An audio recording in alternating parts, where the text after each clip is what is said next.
What's up, guitar players? Welcome back to Easy Guitar Practice. Before we jump in on this exercise, let's go ahead and review it.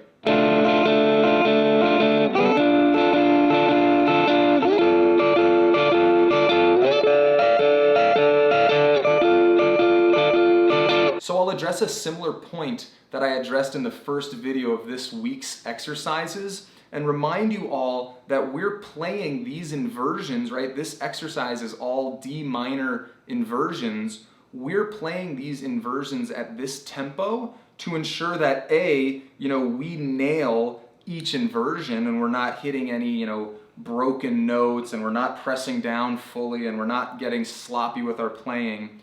But second of all, fast is slow, slow is fast, and you'll never be able to play something fast if you haven't practiced it at a slower tempo. So, I recognize that Stevie Ray, when he's doing that, triad solo and is going so fast, we want to get there, but we have to start by just getting these inversions under our fingers and then slowly putting it together with that faster strum. So with that, I'll jump right in and start with the fact that we're strumming in 16ths. So each beat gets 4 strums, so basically like this: 1 E and a, 2 E and a, 3 E and a, 4 E and a.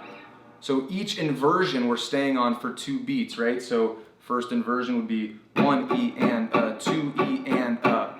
And basically we're trying to transition fluidly while we're continuing the strum to the next inversion, which would then be 3 E and a, 4 E and a. And then we would transition up 1 E and a, 2 E and a, transition up 3 E and a, 4 E and a, back down, etc., etc. Each triad is being played on the G, B, and high E strings respectively. Let's go ahead and give you those shapes. We've got 2, 3, 1 as our first shape. Then we've got 7, 6, 5 as our second shape. Then we've got 10, 10, 10 as our third shape. And then our fourth shape is just an octave of that 2, 3, 1 shape. So we're up here and we're going 14, 15, 13.